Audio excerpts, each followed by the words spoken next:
निल्न त निलेश कान्छा हँसिया भोलि बिहान चाल पाउलास् भन्छन् मेरो गाउँघरतिर। अविश्वास प्रस्ताव राखिरहनु भएको मुख्यमन्त्रीको प्रस्तावित उम्मेदवारले यो कुरालाई स्मरण गर्नुहोला भन्ने मेरो आग्रह छ। यो स्वाभाविक प्रक्रियाबाट भाग्नलाई यहाँहरूले चलिरहेको संसद 6 गते संसदको आह्वान भइसकेको संसद 6 गते संसदमा आएर मजाले आफ्ना कुरा राख्न पाउने व्यवस्था हुँदाहुँदै हठात रूपमा राति संसदै बन्द गरिदिनु भयो गरिरहेका छौँ। 6 गतेको ठाउँमा 13 गते त टेबल त भयो त आज फेरि 6 गतेको ठाउँमा 13 गते भयो। 6 दिन मात्रै झण्डा हल्लाउन खोज्ने साथीहरू चाहिँ सत्ताको पदलोलुप नभएको हुने। हामी संविधानको रक्षा गर्नु पर्यो, संविधानले व्यवस्था गरेको अनुसार बहुमत सिद्ध गरेर नयाँ सरकार बनाउनु पर्यो भने चाहिँ झण्डाको लालचमा लागेको भन्नु त अलि सुहाएन कि मान्यज्यूहरू। संवैधानिक कदमलाई समर्थन गर्नु आफैमा माननीय मुख्यमन्त्रीज्यूको एउटा असंवैधानिक र प्रतिगमनलाई साथ दिएको अवस्था थियो। केपी शर्मा ओलीको सरकारले के गरेको? केपी शर्मा ओलीको सरकारले प्रधानमन्त्री सम्मान्य प्रधानमन्त्रीका गतिविधिका आधारमा पृथ्वीशुभा गुरुङको सरकारलाई मुख्यमन्त्री पृथ्वीशुभा गुरुङलाई छुटिदिएर न्याय पाइन्छ?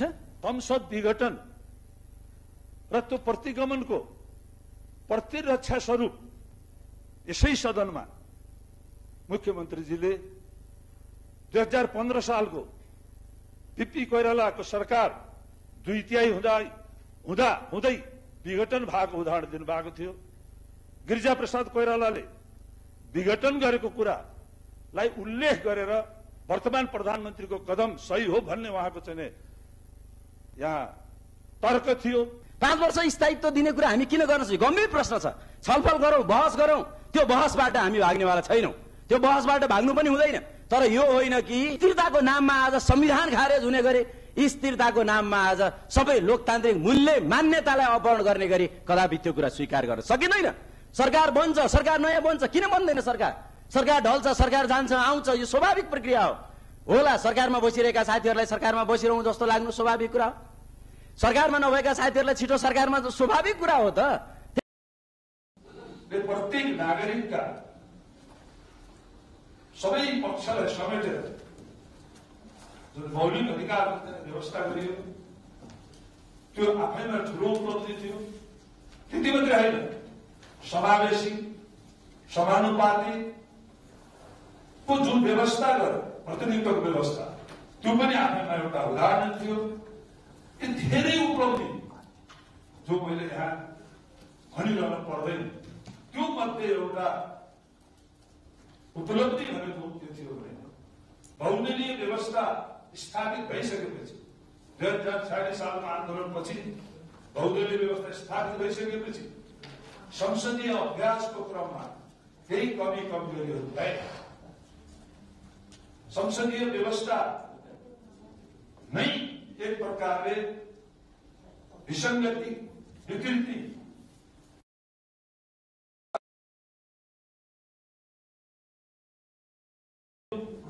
र हाम्रा संविधान निर्माताहरूले यो कुरालाई मध्यनजर राखेर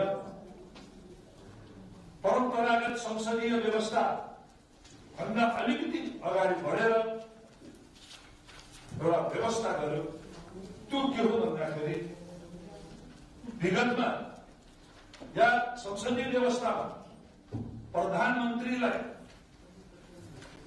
लाग्नासाथ कुनै पनि बेला प्रधानमन्त्री जनताको बीचमा जान पाउने जुन व्यवस्था थियो त्यो व्यवस्थाको परिणाम राम्रो भएन भनेर संविधान निर्माताहरूले अहिलेको वर्तमान संविधान प्रधानमन्त्रीलाई सरकार गठन गर्ने सन्दर्भमा धारा 76 मा व्यवस्थित भए बाहेक प्रधानमन्त्रीलाई संसद विघटन गर्ने अधिकार कहीँ दिएको थिएन। त्यो किन दिएन भन्दा त्यति मात्र होइन, 2 वर्षसम्म अविश्वासको प्रस्ताव ल्याउन नपाइने, अविश्वासको प्रस्ताव राखिसकेपछि 1 वर्षसम्म अर्को राख्न नपाइने। यी व्यवस्थाले के देखाउँछ भने विगतमा जो कमजोरी भएको छ, कुनै पनि निर्वाचित सरकार 5 वर्षसम्म चल्नुपर्छ, चलाउनुपर्छ। त्यो संविधानको एउटा मान्यता छ। त्यो मान्यता विपरीत मैले भन्नुपर्छ त्यो संवैधानिक व्यवस्थालाई व्यवस्था गरेर वर्तमान प्रधानमन्त्रीज्यूले, सम्माननीय प्रधानमन्त्रीज्यूले 5 गते पुसमा सदन विघटन गर्यो। संसद विघटन गर्दै गर्दा उहाँले प्रधानमन्त्रीलाई काम गर्न दिएन भन्ने तर्क अगाडि सारेर संसद विघटन भयो सभामुखले। तर इतिहासले के बताउँछ भने त्यो सदनमा कहिल्यै पनि प्रधानमन्त्रीको विरुद्धमा केही अवरोध आयो। सारा नेपालीले बुझेको कुरो, सदनमा प्रमुख प्रतिपक्ष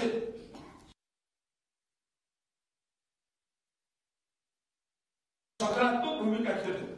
त्यसलाई लिएर प्रतिपक्षमाथि पनि एउटा प्रश्न चिन्ह पनि उठ्यो र पनि स्थायित्व, लोकतन्त्रको स्थायित्वको लागि र संसदीय व्यवस्था या अहिलेको लोकतान्त्रिक व्यवस्थालाई स्थायित्व दिनको लागि सबै पार्टीहरूले सहयोग पुर्याए तर संसदन विरोधी भयो।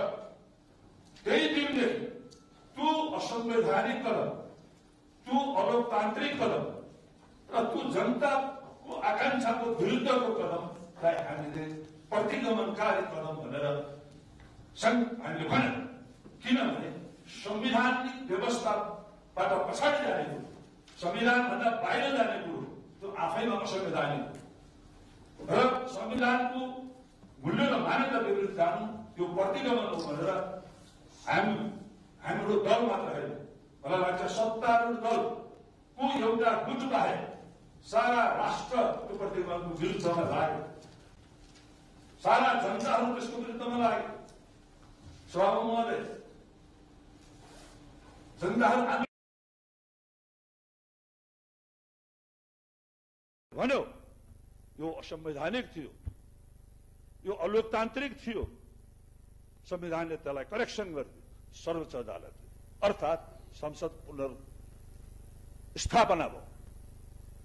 पुनर्स्थापना भइसकेपछि सामान्य लोकतान्त्रिक मूल्य र मान्यताले के भन्छ भने जुन संसदलाई प्रधानमन्त्रीजीले भङ्ग गर्नुभयो त्यसलाई त्यो आदेश गैर संवैधानिक थियो भनेर सर्वोच्च अदालतले पुनर्स्थापित गरिसकेपछि एउटा राजनीतिक नैतिकता, संसदीय मूल्य र मान्यताका आधारमा प्रधानमन्त्रीजीले राजीनामा दिनुपर्छ। तर त्यो भएन। प्रदेश सरकारतिर म आउन चाहन्छु। हामी वर्तमान सरकारका विरुद्ध हामीले अविश्वास प्रस्ताव ल्याएका छौं। त्यो मध्ये एउटा के भन्दाखेरि पहिलो त्यो असंवैधानिक कदम जुन थियो, त्यो अलोकतान्त्रिक कदम जुन थियो, त्यसको विरुद्ध सारा राष्ट्र हुँदै गर्दा हाम्रो सरकार, यहाँको गण्डकी प्रदेशको सरकार प्रमुखजीले यही रोस्टममा आएर त्यो प्रतिगमनका पक्षमा प्रतिवाद गर्नु भएको थियो, जुन कुरो जनताको भर्डिक्टको विरुद्ध थियो। यस अर्थमा असंवैधानिक कदमलाई समर्थन गर्नु आफैमा माननीय मुख्यमन्त्रीजीको एउटा असंवैधानिक र प्रतिगमनलाई साथ दिएको अवस्था थियो। त्यति मात्रै होइन, हामीले संसद विघटन र त्यो प्रतिगमनको प्रतिरक्षा स्वरूप यसै सदनमा मुख्यमन्त्रीजीले 2015 सालको पीपी कोइरालाको सरकार 2/3 हुँदै विघटन भएको उदाहरण दिनुभएको थियो। गिरिजा प्रसाद कोइरालाले विघटन गरेको कुरालाई उल्लेख गरेर वर्तमान प्रधानमन्त्रीको कदम सही हो भन्ने उहाँको चाहिँ यहाँ तर्क थियो। म स्मरण गराउन चाहन्छु, कुनै पनि 2015 सालको संविधानमा राजा सर्वेसर्वा थियो। राजाले दिएको संविधानलाई लिएर जनताले या प्रधानमन्त्री अगाडि बढ्दै गर्दा यहाँ यो देशमा लोकतान्त्रिक शासन व्यवस्थालाई सुरुवात गर्ने जुन सुरुवात त्यो जननिर्वाचित सरकारले गर्यो, चाहे त्यो भूमि सुधारको क्षेत्रमा होस्, चाहे वीरता उन्मूलनको क्षेत्रमा होस्, चाहे वनको सुदृढीकरणको क्षेत्रमा होस्, राजा रजौटा उन्मूलनको क्षेत्रमा होस्, त्यो प्रगतिशील कार्यक्रम देखेपछि तत्कालीन राजाले बीपी कोइरालालाई मात्र होइन संसदीय व्यवस्थालाई नै विघटन गरे। त्यो घटनालाई लिएर यो 2/3 लगभग भएको सरकारका प्रधानमन्त्रीले सदन विघटन गरेको कुरालाई पुष्टि गर्न खोज्नु आफैमा त्यो पूर्वाग्रही छ भन्ने मलाई लाग्दछ। त्यस्तै गिरिजाप्रसाद कोइरालाको विघटनलाई लिएर वर्तमान सरकारले गरेको विघटनलाई पुष्टि गर्ने प्रयत्न भयो। सभामुख महोदय, नेपालको संविधान 2047 त निश्चित रूपमा त्यसले प्रधानमन्त्रीलाई त्यो अधिकार दिएको थियो, जुन अधिकार अहिलेको संविधानले दिएको छैन। त्यो अधिकार उहाँले कतिखेर प्रयोग गर्नु भएको थियो भने जतिखेर आफ्नै पार्टीले सरकारको नीति तथा कार्यक्रम सदनमा प्रस्तुत गर्दै गर्दाखेरि उहाँहरू अनुपस्थित भइसकेपछि उहाँले विघटन गरेर मध्यावधि जानुभयो। अहिलेको सरकारलाई त्यो सब केही थिएन। त्यसो भएको हुनाले यी सबै कुराहरूले के देखाउँछ भन्दाखेरि अहिलेको असंवैधानिक कदम जुन केन्द्रीय सरकारले थालेको छ, यो सरकार त्यसको मतियाराको रूपमा रहेको छ। यसमा यो पनि नेपाली गण्डकी प्रदेशका जनताहरूको भावना प्रतिकूल छ। त्यस्तै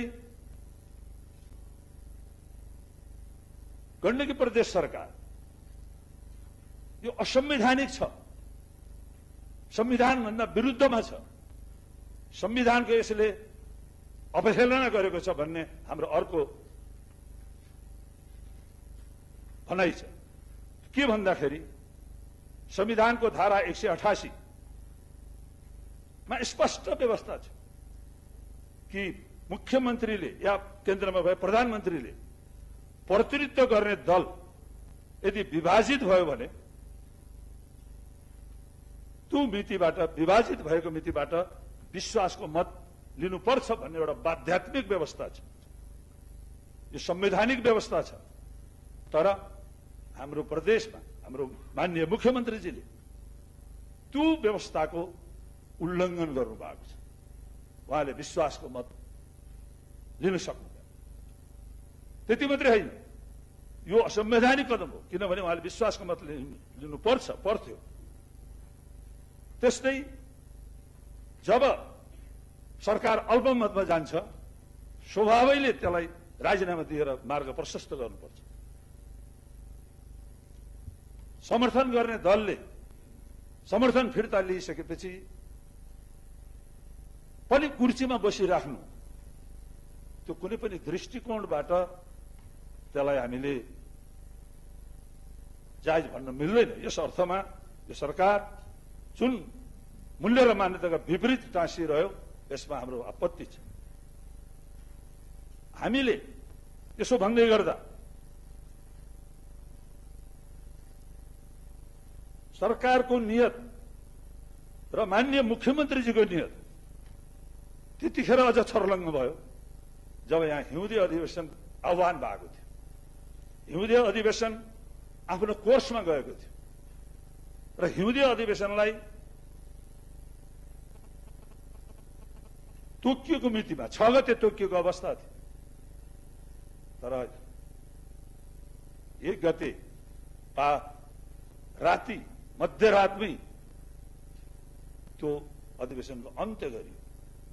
सभामुख महोदय, जसरी केन्द्रमा असंवैधानिक रूपमा जुन एउटा प्रतिगमनकारी कदम चालियो, त्यो पनि कतिखेर भन्दा सारा नेपालीहरू सुतेको अवस्था, राति 12 बजे जसरी राष्ट्रपति कहाँ पत्र गयो र सदन स्थगित भयो, त्यही पुनरावृत्ति यो प्रदेशमा भयो। किन राति? किन भन्दाखेरि माननीय मुख्यमन्त्रीजी या सरकार संसदलाई फेस गर्न सकेन, भाग्यो। सरकार भागिसकेपछि हामी जनप्रतिनिधिहरूको हतियार के हो भन्दा सरकारलाई समातेर ल्याउनु पर्ने भनेको के हो भने त्यो विशेष अधिवेशन र हामीले स्वाभाविक रूपमा जुन अधिवेशनलाई फेस गर्नुपर्थ्यो तब मात्रै लोकतान्त्रिक प्रक्रियाको पालना हुन्थ्यो। त्यो भाषण गरेर मात्रै हुँदैन। तर माननीय मुख्यमन्त्रीजीले यद्यपि लोकतन्त्रका धेरै कुराहरू माननीय मुख्यमन्त्रीले गर्नुहुन्छ, तर यो कमसे कम अविश्वास टेबल भएपछि त्यसलाई फेस गर्नुको बजाय उहाँले जसरी अन्त्य गरिदिनु भयो, यो संवैधानिक कदम र राजनीतिक रूपमा र संसदीय व्यवस्थाको मूल्य र मान्यता विपरीत यो कदम हो छ। यसमा हाम्रो घोर आपत्ति। अब हामीसँग के विकल्प त? कुनै प्रतिपक्षले कुनै प्रस्ताव ल्याउँदाखेरि सरकार भाग्छ भने हाम्रो एक मात्र उपाय भनेको के हो भन्दाखेरि यही विशेष अधिवेशन हो, जुन अधिवेशनको लागि हामीले आवेदन गर्यौं र आज हामी त्यही अधिवेशन अन्तर्गत हामीहरू बहसमा छौं। सभामुख महोदय, यसरी यो राजनीतिक पृष्ठभूमिमा हामीले त्यति मात्रै होइन, प्रदेशसँग सम्बन्धित प्रदेशकै कुरा गर्दै गर्दा पनि यो जुन साझा संकल्प, साझा जिम्मेवारी र यो प्रदेशलाई हामी सबैले एक नम्बर प्रदेश बनाउने जुन एउटा परिकल्पना भएको थियो, त्यसमा पनि यो सरकार चुकेको छ। 3.5 वर्ष हुँदै गर्दा कुनै पनि त्यस्तो उल्लेखनीय काम हुन सकेको अवस्था छैन। र बजेटतिर जाने हो भने बजेट प्रत्येक आर्थिक वर्षका बजेटहरू खर्च गर्ने सक्षमता छैन। त्यति मात्रै होइन, अहिलेको अवस्था कोरोनाको विगतमा पनि हामी सरकारलाई सचेत गराउँदै आएका हौं। बीचमा कोरोना अलिकति डाउन भइसकेको एउटा पाटो थियो, तर आज जुन रूपमा बढिराखेको छ त्यो पनि के भन्छ भने सरकारले यो बीचमा जसरी बृहत तरिकाले चाहिँ पीसीआर टेस्ट गरेको भए सायद यो हुन्थेन होला। तर आज एकदम संकटपूर्ण परिस्थितिमा प्रदेश गएको अवस्था छ। यिनै सब परिस्थितिलाई हेरेर हामीले यो सरकार संवैधानिक र एउटा अल्पमतको र संसदलाई छल्ने जुन एउटा प्रवृत्ति देखियो, हामीले अविश्वासको प्रस्ताव दर्ता गराएका हौं। सभामुख महोदय, जुन प्रस्ताव हामीले भनेका छौं, नेपाली जनताको अभूतपूर्व संलग्नता, घाइते, अपाङ्ग, बेपत्ता पारिएका नागरिक, जीवन उत्सर्ग गर्ने शहीदहरूको शहादतबाट संघीय लोकतान्त्रिक गणतन्त्रको स्थापना पश्चात ऐतिहासिक प्रदेश सभाको गठन भयो। द्वन्द्व, असहमति र अस्थिर राजनीतिको अन्त गर्दै प्रदेशका जनताले ठूलो विश्वास र अपेक्षाका साथ माननीय पृथ्वी सुब्बा गुरुङको नेतृत्वमा करिब 2/3 समर्थन रहेको सरकार गठनको मध्ये जनअपेक्षा र विश्वासको कदर गर्दै संघीयता, लोकतन्त्र, गणतन्त्रलाई सबल बनाउँदै संवैधानिक तरिकाले गण्डकी प्रदेशलाई सर्वश्रेष्ठ प्रदेश बनाउने साझा संकल्पलाई पूरा गर्न यो सरकार चुकेको छ। नीति तथा कार्यक्रममा, बजेटमा योजना घोषणा गर्ने तर कार्यान्वयनतर्फ उदासीन हुने प्रवृत्तिले बजेट खर्च अत्यन्त न्यून रहेको छ। महँगी अस्वाभाविक रूपमा बढेको छ। बेरोजगारीको वृद्धि चरममा छ। बेरोजगारीको मात्रा अत्यधिक बढेर गएको छ भने महालेखा परीक्षकले आफ्नो वार्षिक प्रतिवेदनमा आर्थिक अनियमितता भएको भन्दै असुल उप गर्नुपर्ने समेत उल्लेख गरेकोले सरकारले आर्थिक सुशासन, पारदर्शिताको दाबीलाई चुनौती दिएको छ। कोरोनाको कहर उत्कर्षमा रहँदा प्रदेश सभाले निर्णय गरेर आईसीयू, भेन्टिलेटर र स्वास्थ्य सामग्री खरिद गर्ने बजेट विनियोजन गर्दा पनि उक्त कार्य 1 वर्षसम्म पनि गर्न नसक्नु असक्षमता, अकर्मण्यता नै हो। अहिले पनि कतिपय अस्पतालहरूमा उपकरण छन् तर त्यहाँ कर्मचारीहरूको व्यवस्था हुन सकेको छैन। कोरोनाको उपचारका लागि एक अस्पतालबाट अर्को अस्पताल दौडाउँदै ट्याक्सीमा जीवन गुमाउनु परेको व्यवस्था, बेड नपाएर अक्सिजन, भेन्टिलेटर, आइसियु नपाएर अस्पतालका प्राङ्गणमा मृत्यु भइरहँदा जनताको जीवनको जीवन रक्षाको पहल र प्रयत्न गर्नुको साटो आफ्नो पार्टीको आन्तरिक समस्यामा अल्झने प्रधानमन्त्रीजीले चाल्नु भएको असंवैधानिक कदमको बचाउ र समर्थनमा व्यस्त भयो यो सरकार। प्रदेश सभालाई विषयगत समेत समितिहरूलाई अत्यन्त न्यून बजेट दिएर संसदीय कार्यलाई बाधित गरियो। प्रतिपक्ष मात्र होइन, सत्ताका सहयात्रीलाई पनि अनवरत रूपमा गरिएको अपमान, उपेक्षाको निर्मम प्रहारले समन्वय र सहमतिको यात्रालाई कमजोर बनाउनेतर्फ सरकार उद्यत रह्यो। माओवादी मन्त्रीहरू जनतासँग घोषणा पत्र मार्फत प्रतिबद्धता अनुसार कार्यान्वयन गर्न खोज्दा सरकार प्रमुखबाट निरन्तर असहयोग रह्यो। प्रधानमन्त्रीले प्रतिनिधि सभा भंग गर्ने, संवैधानिक निकाय सम्बन्धीलाई समाप्त गर्ने, संवैधानिक निकाय सबैलाई समाप्त गर्ने गतिविधिलाई गण्डकी प्रदेश सरकारले सहयोग गर्यो, समर्थन गर्यो। रोस्टममा उभिएर संविधानको शपथ खाएका मन्त्रीले संविधान विरोधी कार्यको वकालत गर्नुभयो। नेकपा विभाजित भएर नेकपा एमाले र नेकपा माओवादी केन्द्र बनिसकेपछि संविधानको धारा 188(2) अनुसार माननीय पृथ्वीसिंह गुरुङले विश्वासको मत लिनुपर्नेमा संविधानले तय गरेको 1 महिनाको समय सीमा नाग्दा समेत विश्वासको मत नलिएर संविधानको अवज्ञा गर्नुभएको छ। यसकारण यो सरकार असंवैधानिक छ।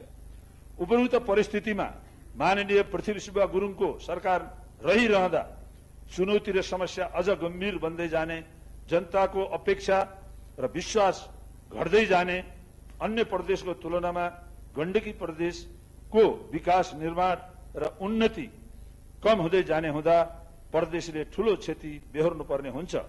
अत नेपालको संविधानको धारा 188 को उपधारा 4 तथा प्रदेश सभा नियमावलीको 144 को उपनियम 1 बमोजिम हामी तफसिलका गण्डकी प्रदेश सभा सदस्यहरूले माननीय मुख्यमन्त्री पृथ्वीसिंह गुरुङमाथि प्रदेश सभाको विश्वास छैन भनी अविश्वासको प्रस्ताव पेश गरेका छौं। नेपालको संविधानको धारा 188 को उपधारा 5 बमोजिम मुख्यमन्त्री पदका लागि माननीय कृष्णचन्द्र नेपाली पोखरेललाई प्रस्तावित गरेका छौं। प्रस्तावकहरू माननीय कृष्णचन्द्र नेपाली पोखरेल, माननीय ओमकला गौतम, माननीय कुमार खड्का, माननीय कोपिला बोहरा, माननीय चिन्ता घले, माननीय डोबाटे विश्वकर्मा, माननीय प्रकाश चन्द्र दवाडी, माननीय बिन्दु कुमार थापा, माननीय भागवत प्रकाश मल्ल, माननीय मणिभद्र शर्मा, माननीय मनकुमारी गुरुङ, माननीय मेघलाल श्रेष्ठ, माननीय ललित कला गुरुङ, माननीय विष्णुप्रसाद लामिछाने, माननीय सरिता गुरुङ,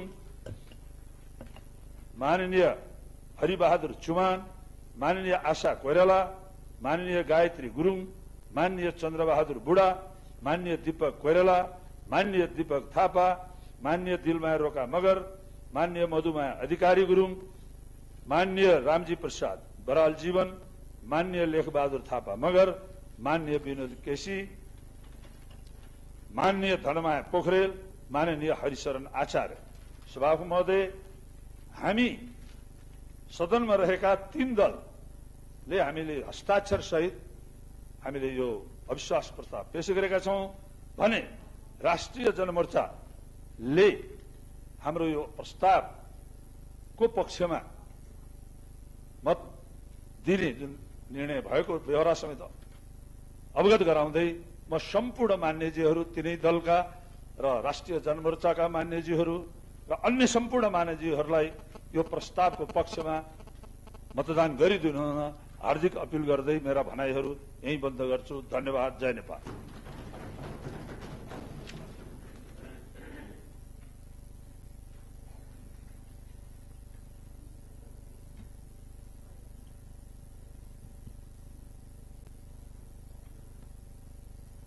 माननीय सदस्यहरू, अब उक्त अविश्वास प्रस्तावमाथि छलफल सुरु हुन्छ। माननीय सदस्यहरूलाई छलफलको लागि 10 मिनटको समय निर्धारण गरेको छु। निर्धारित समयभित्र आफ्ना भनाइ राख्नु हुन अनुरोध गर्दछु।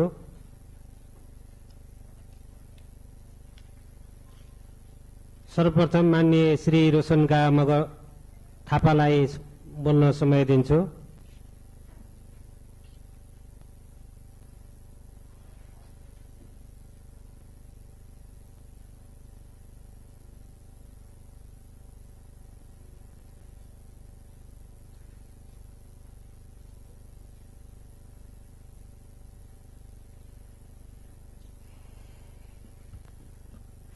माननीय सभामुखज्यू,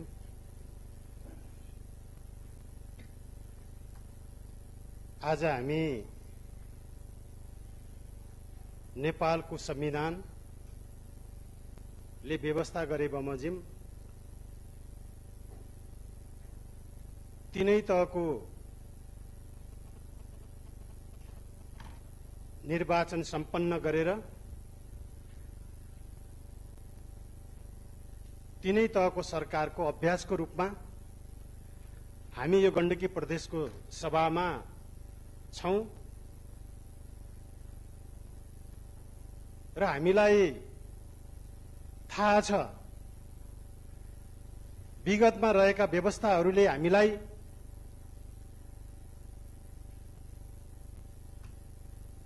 आम नेपाली जनतालाई र देशलाई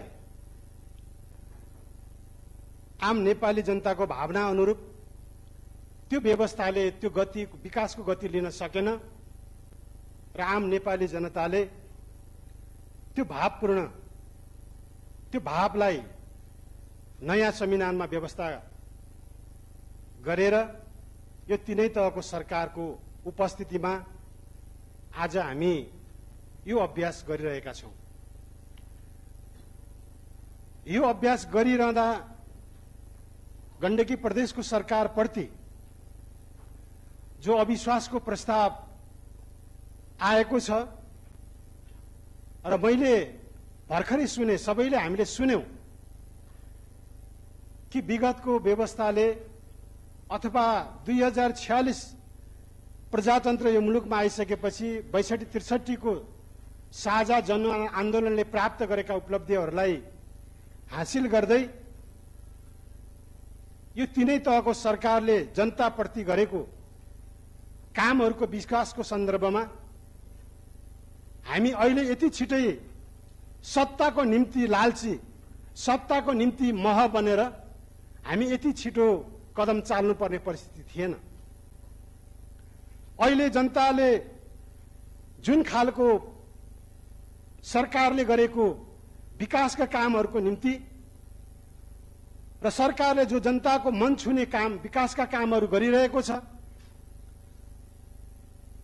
यो देख्न नसकेर, जनताको विकासको उन्नतिलाई देख्न नसकेर फेरि हिजैकै व्यवस्थाको गतिलाई, यो राजनीतिलाई अस्थिरता ल्याउनको निम्ति यो प्रस्तावलाई फेरि दर्ज गर्दैछ। हामीले भन्न सक्छौं विगतमा भएका व्यवस्थाहरूले जनताको निम्ति कस्ता कामहरू गर्यो र अहिलेको संविधानले व्यवस्था गरे बमोजिम अहिलेको सरकारले गरेका विकासका कामहरू र जनताको मन छुने विकासका कामहरू कति गर्यो भन्ने कुरा हामी इमानदारीपूर्वक हामी जनताबाट अनुमोदित जनताको मनबाट हामी आएका जनप्रतिनिधि हौं।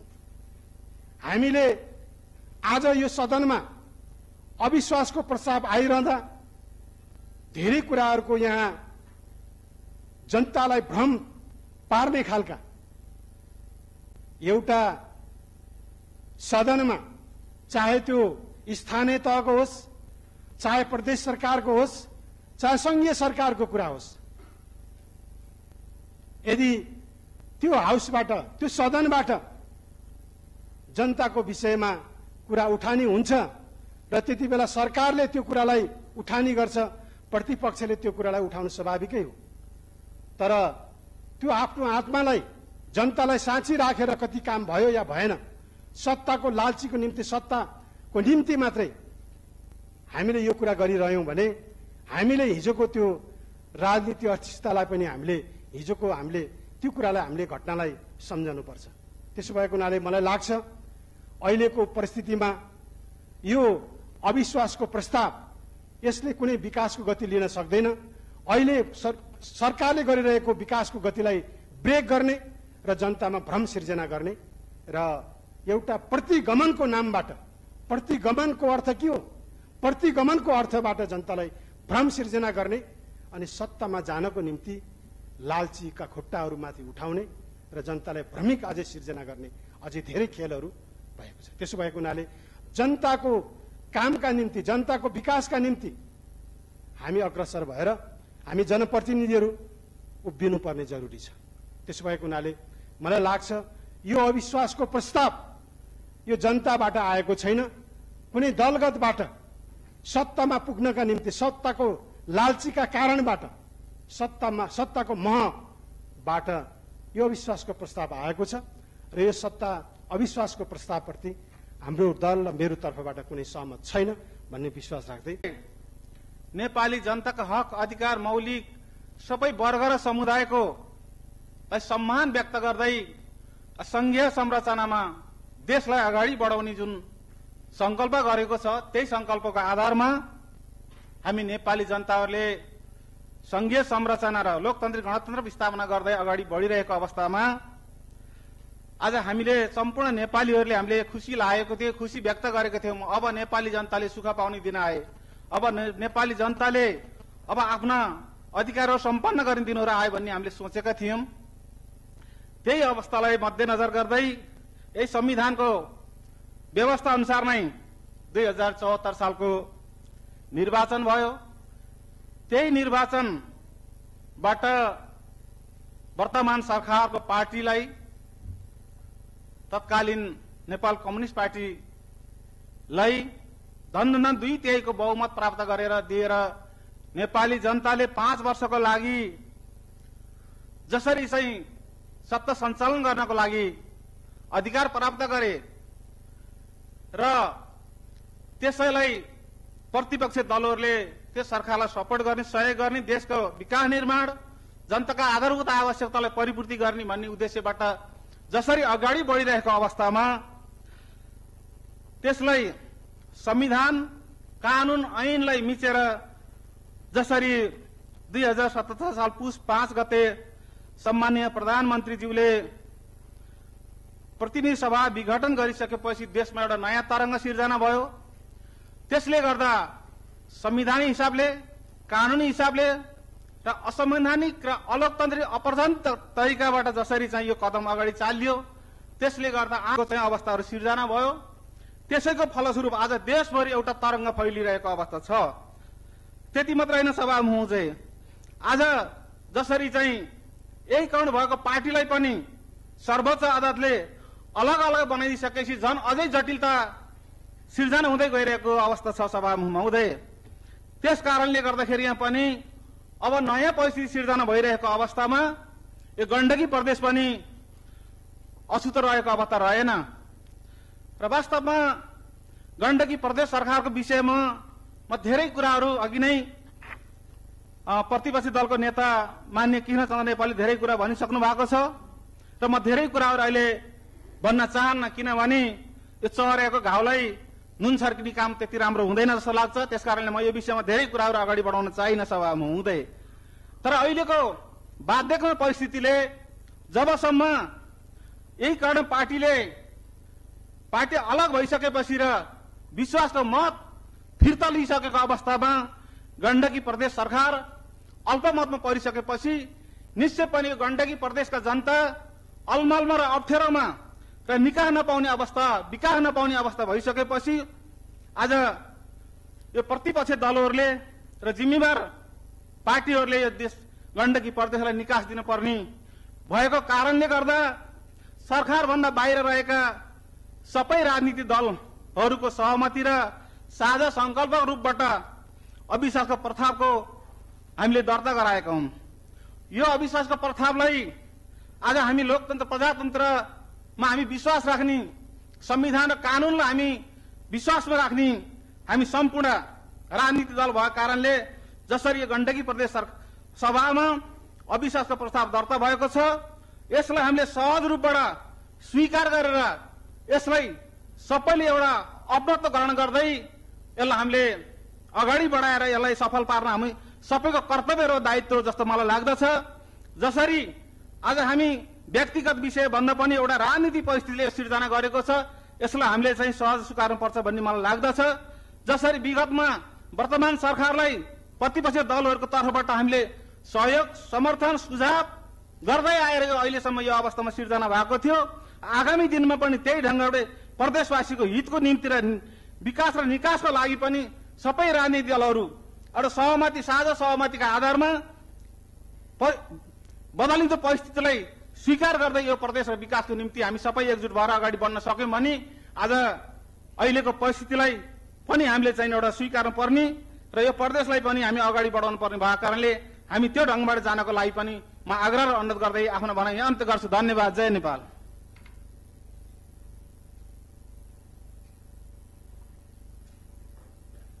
माननीय श्री दीपक कोइरालालाई बोल्न समय दिन्छु।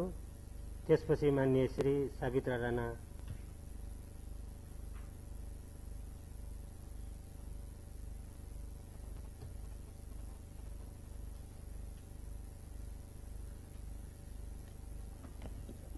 मान्य सभामुख महोदय, महान जनयुद्धको क्रममा 2059 साल आजकै दिन काठमाडौँबाट गिरफ्तार भई हालसम्म पनि बेपत्ता रहनुभएका क्रान्तिकारी योद्धा आदरणीय दाई पूर्ण पौडेल प्रति विशेष सम्मान व्यक्त गर्दछु। नेपालको पहिलो कम्युनिस्ट प्रधानमन्त्री मनमोहन अधिकारी लगायत सम्पूर्ण शहीदहरूप्रति हार्दिक श्रद्धाञ्जली व्यक्त गर्दछु। संघीयता, गणतन्त्र, समानुपातिक समावेशिता लगायतका नयाँ उपलब्धि सहित जे संविधान हामीले निर्माण गर्यौं र 3 वर्ष अगाडि तिनै तहको निर्वाचन सम्पन्न गर्यौं र तिनै तहको निर्वाचन सम्पन्न गरेर हामीले जुन रूपमा कामहरूलाई अगाडि बढाउँदै थियौं, देशमा नयाँ परिस्थिति पैदा भयो। म अलिकति सुरुमै के राख्छु भने यो साथीहरूले मान्यज्यूहरूलाई मेरो आग्रह दृष्टिकोणको कुरा हो। हामीले खालि सत्ता सरकार बनाउनको लागि, मन्त्री हुनको लागि यो सब गरिरहेछौं, यो सब भइरहेछ भन्ने जे प्रचार गरिएको छ, यहाँ मान्यज्यूहरूले भने जस्तै जे भ्रम जनतालाई दिन खोजिएको छ, कृपया त्यसलाई खालि आफ्नै चाहिँ नि वेट घटाउने काम चाहिँ मान्यज्यूहरू नगरौं कृपया। किनकि हाम्रोमा स्पष्ट व्यवस्था छ। हाम्रो संविधानमा के व्यवस्था छ भने सरकार एउटै पार्टीले बहुमत ल्याउँदा उसैको सरकार बन्छ, यदि भएन भने बहुमत पुर्याउनेहरूको सरकार बन्छ, त्यो पनि भएन भने एक्लै ठूलो दलको सरकार बन्छ। यी विभिन्न प्रावधानहरू त संविधानमा छ त फेरि। तर हामी किन यो संविधान यो प्रावधानकै विरुद्ध यहाँ साथीहरूले अविश्वासको प्रस्ताव ल्याए कि भनेर जनताहरूलाई गुमराहमा पार्ने काम गरिरहेछ? मैले त्यो कुरो बुझिरहेको छु। यो स्वाभाविक प्रक्रिया हो। यसलाई हामीले धेरै अस्वाभाविक नठानौं। यसलाई हामीले अस्वाभाविक मान्छौं भने हामी संसदीय यो हामीले जे भनिरहेका छौं मल्टी पार्टी सिस्टम, बहुदलीय व्यवस्थामा, संसदीय व्यवस्थामा हामी छैनौं।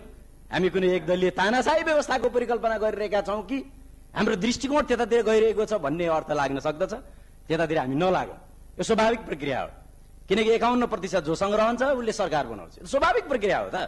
यो स्वाभाविक प्रक्रियाबाट भाग्नलाई यहाँहरूले चलिरहेको संसद, 6 गते संसदको आह्वान भइसकेको संसद, 6 गते संसदमा आएर मजाले आफ्ना कुरा राख्न पाउने व्यवस्था हुँदाहुँदै हठात रूपमा राति संसदै बन्द गरिदिनु भयो। यो के मूल्य मान्यता, लोकतान्त्रिक मूल्य मान्यताको गफ धेरै दिनु त्यति नसक्ला क्या। त्यो व्यवहारमा पनि अलिकति हेरौँ न, के गरिरहेछौँ त हामी, के भनिरहेका छौँ र के गरिरहेका छौँ। 6 गतेको ठाउँमा 13 गते त टेबल त भयो त आज फेरि। 6 गतेको ठाउँमा 13 गते भयो। 6 दिन मात्रै झण्डा हल्लाउन खोज्ने साथीहरू चाहिँ सत्ताको पदलोलुप नभएको हुने। हामी संविधानको रक्षा गर्नु पर्यो। संविधानले व्यवस्था गरेको अनुसार बहुमत सिद्ध गरेर नयाँ सरकार बनाउनु पर्यो भने चाहिँ झण्डाको लालचमा लागेको भन्नु त अलि सुहाएन कि मान्यज्यूहरू, मान्य सभामुख महोदय। त्यसकारण तर्कसहित कुरा गरौँ, दृष्टिकोण सहित कुरा गरौँ। बरु म यो कुरामा म सहमत छु। आजको अवस्था किन आयो? गम्भीर भएर सोचौँ। हामी सबैले सोचौँ। सत्तामा आज बसिरहेकाले सोचौँ, सत्ता भर्खरै छोडिरहेकाले सोचौँ, नयाँ फेरि सत्ता सरकार बनाउनेहरूले पनि सोचौँ। हामी सबै 60 जना सांसदहरूले मात्रै होइन, देशभरिका सारा जनप्रतिनिधिहरू सोचौँ कि हामीले भनेको 5 वर्ष सरकार दिने कुरा किन गर्न सकेनौँ? 5 वर्ष स्थायित्व दिने कुरा हामी किन गर्न सकेनौँ? गम्भीर प्रश्न छ। छलफल गरौँ, बहस गरौँ। त्यो बहसबाट हामी भाग्नेवाला छैनौँ। त्यो बहसबाट भाग्नु पनि हुँदैन। तर यो होइन कि स्थिरताको नाममा स्थिरताको नाममा संघीयता खारेज हुने गरे, स्थिरताको नाममा आज संविधान खारेज हुने गरे, स्थिरताको नाममा आज सबै लोकतान्त्रिक मूल्य मान्यतालाई अपहरण गर्ने गरी कदापि त्यो कुरा स्वीकार गर्न सकिँदैन। सरकार बन्छ, सरकार नयाँ बन्छ, किन बन्दैन? सरकार ढल्छ, सरकार जान्छ आउँछ, यो स्वाभाविक प्रक्रिया हो। होला सरकारमा बसिरहेका साथीहरूलाई सरकारमा बसिरहँ जस्तो लाग्नु स्वाभाविक कुरा हो। सरकारमा नभएका साथीहरूलाई छिटो सरकारमा स्वाभाविक कुरा हो त। त्यसमा हामीले अस्वाभाविक मानेर संसदै बन्द गरिदिएर रातारात हिँड्नुपर्ने के नै कारण छ र त मान्यज्यूहरू? मान्य सभामुख महोदय, त्यसकारण यो परिस्थिति किन पैदा भयो भन्ने बारेमा चाहिँ बहस गरौँ, फेरि पनि गरौँ। यो सरकार रहेन, नयाँ सरकार बन्छ, त्यो हुँदा पनि यो बारेमा बहस गरौँ। किन हामी 5 वर्ष सरकार टिकाउन सक्दैनौँ? 5 वर्ष सरकार टिकाउने हामीसँग प्रावधान, 5 वर्षभन्दा अगाडि नै सरकार फेर्ने प्रावधान छ त हाम्रो संविधानमा। संविधानमा हामीले लेख्नु पर्थ्यो नि त 5 वर्ष सरकार नयाँ बनाउन पाइँदैन भनेर। संविधान सभाका मान्यज्यूहरू यहाँ हुनुहुन्छ, संविधान लेख्ने तपाईँहरू नै हो, संविधान लेख्ने साथीहरू यहाँ हुनुहुन्छ मान्यज्यूहरू, किन लेख्नु भएन त 5 वर्ष नयाँ सरकार 5 वर्ष परिवर्तन गर्न पाइँदैन भनेर लेखिदिया भए त एउटा लाइन हुन्थ्यो नि त, ढल्थेन नि त, नयाँ सरकार आउँथेन नि त। लेख्ने तपाईँहरूले हो, संविधान लेख्नुभयो, संविधान त जान्छ समय अनुकूलमा, समय भनिएको छ त्यहाँ 2 वर्ष 1 वर्ष सबै त्यहाँ भनिएको छ भने त्यो सबै प्रक्रिया पुरा गरेर नयाँ सरकार बन्छ भने यसबाट आत्तिनुपर्ने, भाग्नुपर्ने, चलिरहेको संसद स्थगित गर्नुपर्ने, विघटन गर्ने त अब हाम्रो त्यति धेरै भएन। त्यहाँसम्म नपुग्नु भएकोमा म धन्यवाद नै दिन्छु। त्यो प्रक्रियासम्म यहाँहरू जानु भएन। त्यो प्रक्रिया हुन त पछिल्लो सर्वोच्च अदालतको नजिरले पनि होला, त्यहाँसम्म पुग्दा फेरि पछाडि फर्किनुपर्छ भन्ने कुरा पनि होला, तर इमान्दारिता पनि होला। फेरि मेरो त्यहाँ आशंका होइन है, इमान्दारिता पनि होला, त्यसो गर्नु हुँदैन भन्ने इमान्दारिता पनि होला, त्यो अर्कै कुरा हो। तर हामीले आजको परिस्थितिको चाहिँ सामना गरिरहेका छौँ, यो राजनीतिक परिस्थिति हो। मान्य सभामुख महोदय, यो दृष्टिकोणको कुरा हो। हामीले संविधानमा नभएको कुरा, संविधानमा उल्लेख नभएको कुरा, संविधानमा नलेखिएको कुरा गर्ने अधिकार कुनै कार्यकारी प्रमुखलाई छैन। त्यो हुनको लागि एकदलीय व्यवस्था हुनुपर्छ, कुनै तानाशाहको नेतृत्वमा देश चलेको हुनुपर्दछ। हाम्रो देश कुनै तानाशाह र एकदलीय शासन भएको देश होइन, यो बहुदलीय व्यवस्था भएको देश हो। मल्टी पार्टी सिस्टमको बारेमा हामी यहाँ हरेकले वकालत गर्छौँ, लोकतन्त्रको व्याख्या गर्छौँ, पद्धतिका कुरा गर्छौँ, कानुनी राजको कुरा गर्छौँ, तर गैर कानुनी काम गर्छौँ भने कदापि त्यो कुरालाई स्वीकार गर्न सकिँदैन। एउटा लोकतान्त्रिक मूल्य मान्यताका निमित्त जीवन पर्यन्त लडिरहेका योद्धाहरूले त्यो कुरालाई स्वीकार गर्न सक्दैनन्। त्यसकारण लोकतन्त्र जोगाउन, संविधान जोगाउन, परिवर्तन जोगाउन आज जे ढङ्गले चाहिँ नयाँ कुराहरू भइरहेका छन् त्यो कुराहरूलाई स्वाभाविक रूपमा बुझ्न म अनुरोध गर्न चाहन्छु। आजको परिस्थिति किन आयो? दृष्टिकोणको कुरा मैले अघि नै भने, प्रतिनिधि सभाको विघटन भयो। प्रतिनिधि सभाको विघटनको बारेमा म धेरै बोल्दिनँ, किनकि प्रतिनिधि सभा विघटन गर्नु हुँदैन थियो भनेर त्यही संसदमा बसेर मान्यज्यूहरू बोलिरहनु भएको छ। सम्माननीय प्रधानमन्त्रीज्यू सम्माननीय प्रधानमन्त्री नै भइरहनु भएको छ। त्यो सदन फिर्ता आइसक्यो, फेरि त्यतातिर म जान चाहन्न। संविधानले जे अधिकार हामीलाई दिएको छ, संविधानले जे गर्न हामीलाई भनेको छ त्यो गर्ने हो हामीले। संविधानले दिएको कुरा कुनै कार्यकारी प्रमुख 2/3 होइन, 90% ल्याएर कार्यकारी प्रमुख भएको रहेछ भने पनि 2/3 बहुमत ल्याएर संसदमा 2/3 बहुमत सिद्ध गरेर मात्रै संविधानका धारा उपधारा फेर्न पाइन्छ। 2/3 बहुमत ल्याउनुहोस्, 2/3 बहुमत सहितको नेतृत्व गर्नुहोस्। सम्माननीय प्रधानमन्त्रीज्यू संविधानै फेरे पनि फेर्नुहोस्, त्यसपछि सडकबाट हुने कुरा अर्कै हुन्, तर संसदबाट त्यो कुरा हुँदैन, अदालतबाट त्यो कुरा हुँदैन। 2/3 बहुमत फेर्नुहोस् न, हरेक बुदा फेर्ने अधिकार त संविधानले दिएकै छ नि। तर हामीले लडेर ल्याएको संविधान, हामीले आन्दोलनमा त्याग तपस्या र बलिदान गरेर ल्याएको संविधान, शरीरमा गोली बोकेर ल्याएको संविधान च्यात्ने अधिकार कुनै पनि देशका कार्यकारी प्रमुखलाई छैन। त्यसकारण हामी त्यसको लागि खबरदारी गरिरहेका छौँ। दृष्टिकोण मिलेन। आज भनिएको छ पार्टी माओवादी पनि सरकारमा थियो, माओवादीको पार्टीको तर्फबाट म प्रतिनिधित्व गर्दछु। माओवादी सरकारबाट गयो, धेरैवटा मन्त्रालय लिन होला भने चाहिँ आशय व्यक्त गर्नुहुन्छ साथीहरूले। यही सरकारमा बस्या भए धेरैवटा मन्त्रालय आउँथ्यो, हामीले थाहा छैन र? कसले के प्रस्ताव गरिरहेको छ भन्ने कुरा हामीले बुझा छैन र? के हुन्छ भन्ने कुरा हामीलाई थाहा छैन र? अनि यी 2टा दल मिलेर बनेको सरकार छोडेर अनि धेरैवटा मन्त्रालय पाइन्छ, हामी पनि मन्त्री हुन पाइन्छ, झण्डा हल्लाउन पाइन्छ भनेर 4वटा दलसँग मिलेर नयाँ सरकारको तयारी गरेको होइन। मान्यज्यूहरू यो कुरा राम्रोसँग स्मरण रहोस्। 2टा पार्टी मिलेर बनाएको सरकारमा नै धेरैवटा मन्त्रालय हुन्थ्यो होला, त्यो सरकारको नेतृत्व पनि आउँथ्यो होला, धेरै कुरा छ त्यहाँनिर। खैर यतातिर म नजाउँ, धेरै कुरा संसदमा बसेर धेरै एक्सपोज पनि नगरौँ, किनकि यो सार्वजनिक स्थल पनि हो। त्यसकारण हामी त्यसका निमित्त होइन, दृष्टिकोण मिलेन। संविधान बचाउने कुरामा मिलेन। प्रदेश सरकार किन गयो त? प्रदेश सरकार जुन पार्टीले नेतृत्व गरिरहेको छ, जुन पार्टीले यो असंवैधानिक कदमको वकालत गरिरहेको छ, त्यो पार्टीको एउटा नेता मुख्यमन्त्रीको रूपमा त्यो कदमलाई यो सदनमा उभिएर सेल्युट गरिरहनु भएको छ। यो संवैधानिक हो भनेर त्यसका विरुद्ध बोल्नेहरू, असंवैधानिक कदम भयो भन्नेहरूका विरुद्ध यहाँबाट वकालत गरिरहनु भएको छ भने कदापि उहाँ चाहिँ पुरै यो चाहिँ नि दुधले नुहाएको जस्तो यो प्रदेश चाहिँ एकदमै छुट्टै कि उहाँले हिम्मत गर्नु पर्यो कि प्रधानमन्त्रीले गलत गर्नुभयो, मेरो पार्टीले गलत गर्यो, यो गलत कुरा हो भनेर वकालत गर्न सक्नु पर्यो नि त। त्यस्तो भएन नि त। त्यसकारण त्यसको पक्षधर अहिले पछिल्लो घटनाक्रमको दृष्टिकोण मिल्नेहरूको बीचको एकता हो। यो सरकार परिवर्तन गरेर नयाँ सरकार बनाउने खेल, झण्डा हल्लाएको गाडी चलाउने खेल होइन। त्यो कुरा हामीले बुझौँ, जनतालाई भ्रम नदिउँ कि यहाँ चलिरहेको सरकार चाहिँ विघटन गरेर साथीहरूलाई झण्डा हल्लाउन आत्री भयो नभनौँ। मैले अघि नै पनि भने राम्रो पर्दैन, फेरि एकचोटि दोहोऱ्याउँछु, 7 दिन भने पनि पर सारेर संसद विघटन स्थगित गरेर 7 दिन झण्डा हल्लाउन खोजेको हामीले होइन, साथीहरूले हो। प्रष्टै बुझिएको छ नि त्यो कुरा त। त्यसकारण हामी यो कुरा पनि नगरौँ, यो कुरा पनि छोडौँ। त्यहाँ यो हाम्रो संवैधानिक व्यवस्था जे भएको छ, पछिल्लो घटनाक्रममा हाम्रा दृष्टिकोण मिल्नेहरूको बीचको एकता हो र यो संवैधानिक व्यवस्था अनुसार नयाँ परिस्थितिमा हामी आएका हौँ, अविश्वासको प्रस्ताव पेश गरेका हौँ। त्यसकारण अविश्वासको प्रस्ताव पास हुने कुरामा पनि कहीँ कतै केही भ्रम छ भने म विनम्रतापूर्वक आग्रह गर्दछु, अविश्वासको प्रस्ताव पास नहुने अवस्थामा अविश्वासको प्रस्ताव पेशै हुँदैन थियो भन्ने कुरा पनि म यहाँ राख्न चाहन्छु। र यो अविश्वासको पक्षमा मजबुत एकता र यसको पक्षमा चाहिँ हामी यसको यसको अविश्वासको प्रस्तावको पक्षमा रहेको कुरा जानकारी गराउँदै मेरो भनाइ अन्त्य गर्छु। धन्यवाद, नमस्कार।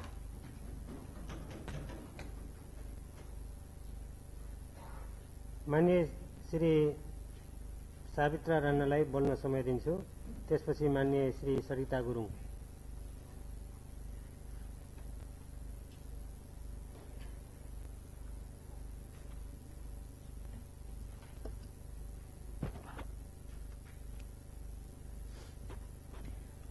माननीय सभामुख महोदय, सर्वप्रथम यो विशेष अधिवेशनमा ज्ञात अज्ञात शहीदहरूप्रति हार्दिक श्रद्धासुमन अर्पण गर्न चाहन्छु। कोरोना भाइरसबाट आफ्नो जीवन समापन भएका ती सम्पूर्ण महानुभावहरूप्रति हार्दिक श्रद्धासुमन अर्पण गर्दै कोरोना भाइरसबाट पीडित भएर उपचारको सन्दर्भमा रहनुभएका सम्पूर्णप्रति स्वास्थ्य लाभको कामना गर्न चाहन्छु।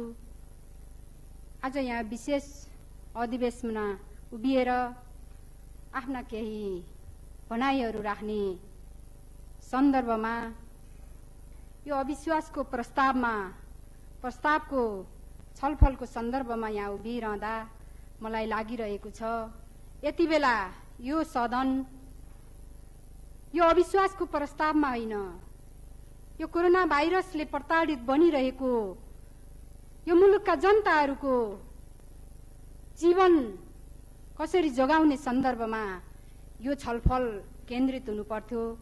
विडम्बना भनौं, हामीलाई यो प्रदेशका जनताले जुन अपेक्षा गरेर जुन राजनीतिक स्थिरताका खातिर जनमत दिएर पठाउनु भयो, तर हामीले त्यो जनमतको कदर गर्न सकेनौं। आज हामी पुनः यो सदनमा फेरि यो विश्वासको प्रस्तावमा छलफलमा उभिन पुग्ने यो विडम्बना भयो। यो प्रदेश सरकार, यो प्रदेश सभा संवैधानिक व्यवस्था अनुसार अगाडि बढिरहँदा यो प्रदेश सभाले, यो प्रदेश सरकारले के त्यस्तो काम गर्यो यो प्रदेश सरकार प्रति अविश्वासको प्रस्ताव ल्याउने? यहाँ पूर्व वक्ता मित्रहरूले, मान्यज्यूहरूले धेरै विषयवस्तुहरू ओकेल्नुभयो, तितो पनि ओकेल्नुभयो। म त्यतातिर नगइकिन साँच्चीकै यो प्रदेश सरकारले संवैधानिक व्यवस्था अनुरूप आफूलाई अगाडि बढाउने सन्दर्भमा जनताको हित अनुकूल आफूले निर्वाचनमा गरेका ती प्रतिबद्धता अनुकूल यो सरकारले आफूलाई अगाडि बढाइरहेको परिस्थिति थियो। त्यही परिस्थितिमा यो प्रदेशका विकास निर्माणका कामहरूलाई अगाडि बढाउने सन्दर्भमा यो सरकारले गति लिइरहेको परिस्थिति थियो। त्यति मात्र होइन, यो प्रदेश सरकारका जनताहरूलाई सुखी र समृद्ध बनाउने अभियानमा यो प्रदेश सरकार थियो।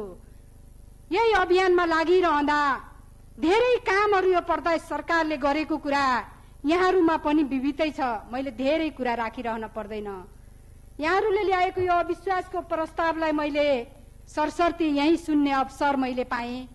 यसलाई हेर्दा मलाई लागेको छ यो पूर्वाग्रहीको पुलिन्दा हो कि भन्ने मैले अनुभूति गरेँ। तर मैले अर्को एउटा यो सरकारको 3 वर्षको किताब हेरेँ।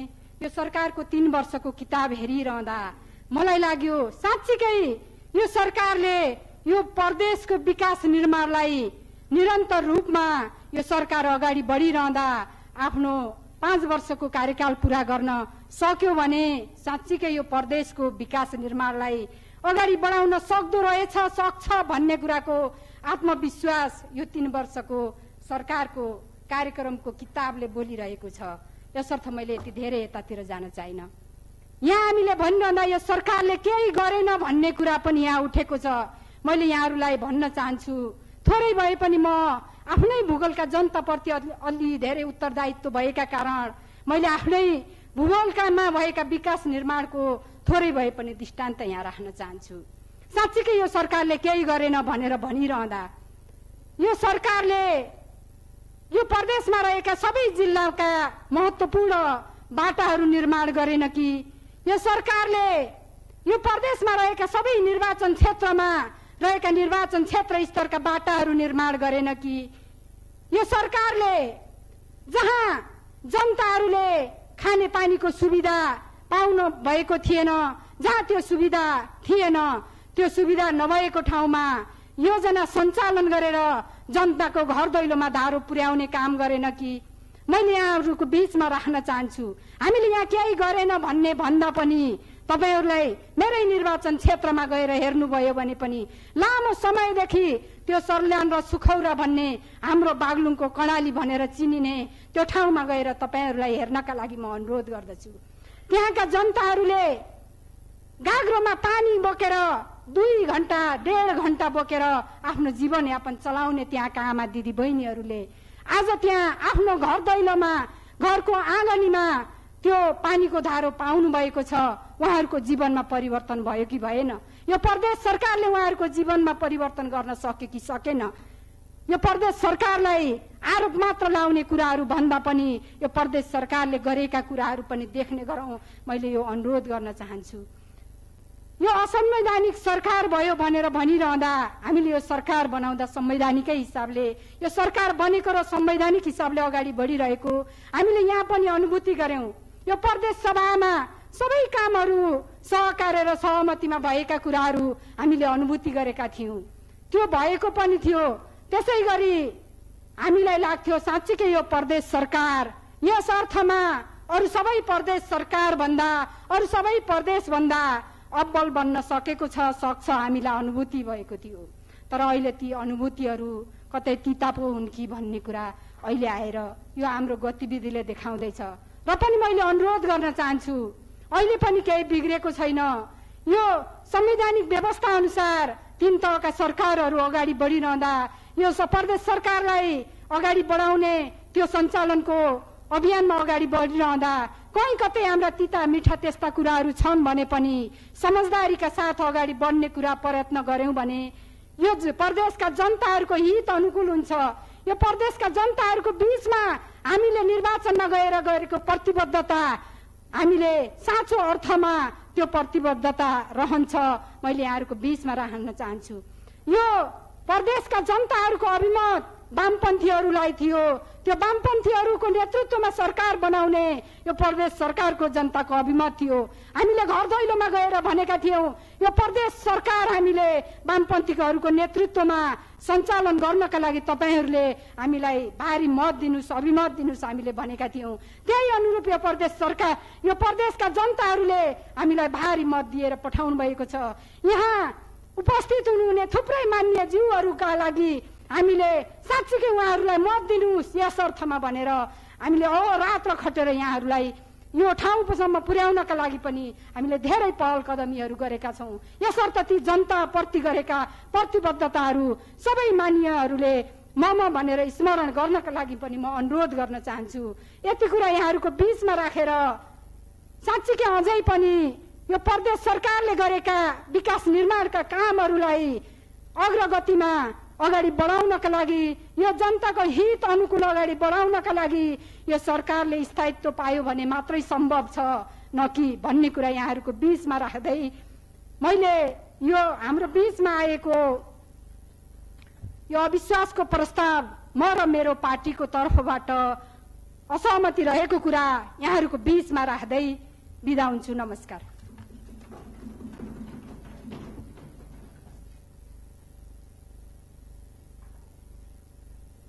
माननीय श्री सरिता गुरुङलाई बोल्न समय दिन्छु। त्यसपछि माननीय श्री धनञ्जय दवाडीलाई।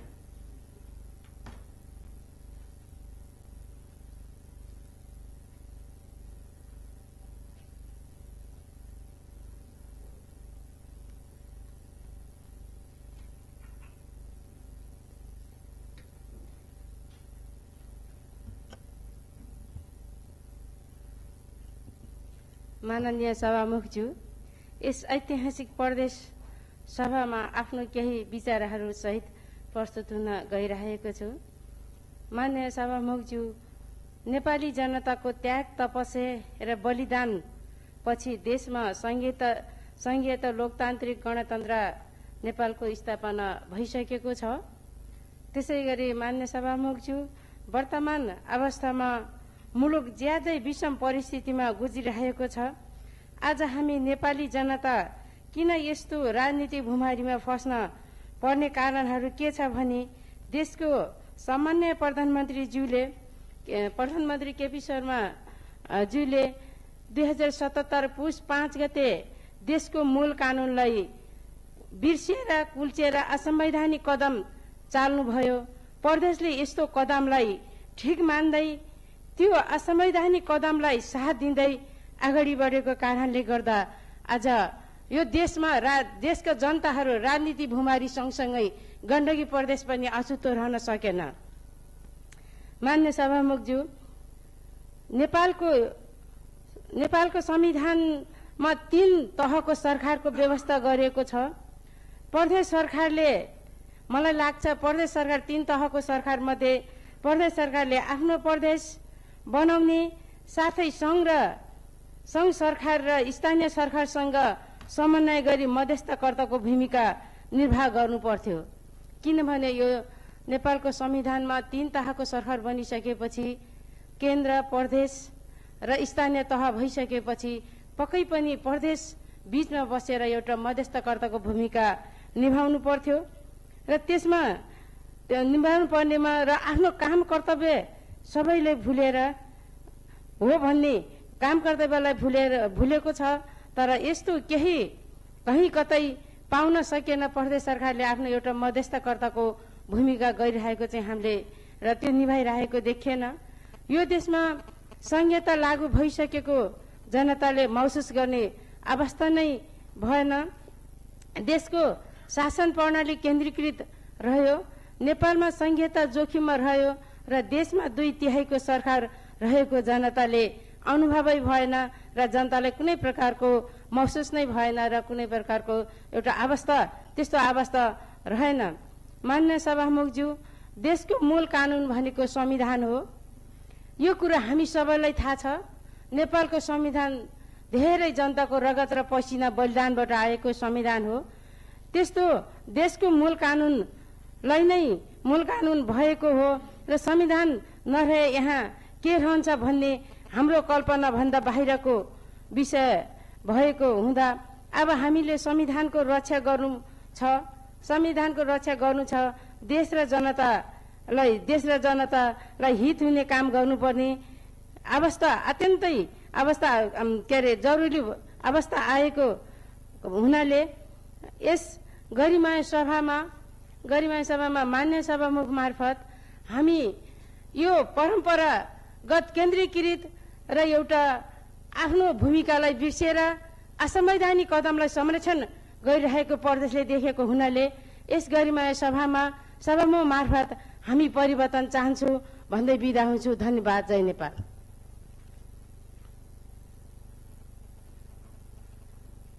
माननीय सदस्य श्री धनञ्जय दवाडीलाई बोल्न समय दिन्छु। त्यसपछि माननीय श्री मेखलाल श्रेष्ठ।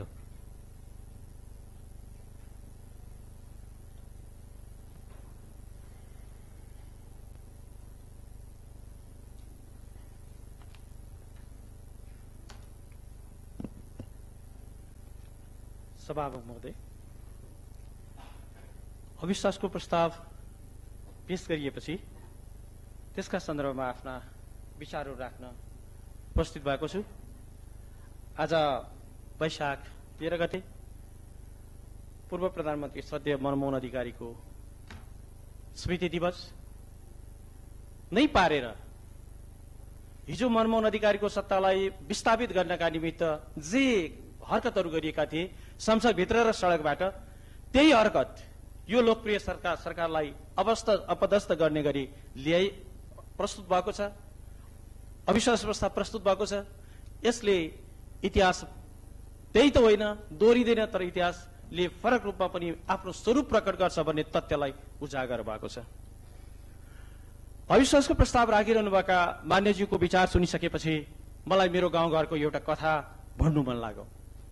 मेरो गाउँ अलि दुर्गममा पर्छ, पहाडमा, र हामी नुन लिन पुग्नु पर्थ्यो। हामीले ठोरीसम्म नुन बोकेर आइरहनु भएको मेरो गाउँको दाई बोकेर आउँदा आउँदै पालुङटारको हवाई ग्राउन्डमा जहाँ हवाईजहाज चल्दैन थियो त्यहाँ भारी बिसाउनु भयो। चरिरहेको भैँसीले उहाँलाई हान्न आयो। उहाँ जसो तसो गरेर बस्नुभयो र अलि माथि पुग्नुभयो। साइलटार पुगिसकेपछि उहाँले फेरि ढाकर बिसाउनु भयो। चरिरहेको भैँसीलाई आफूले टेकिरहेको लौराले दङ दङ चुट्नुभयो। अनि किसानले सोध्यो, मेरो भैँसीलाई किन पिटेको? यही भैँसी होइन अस्ति हिजो मलाई पालुङटारमा हान्न आएको, त्यही भएर पिटेको। जवाफ यस्तो, केपी शर्मा ओलीको सरकारले के गरेको?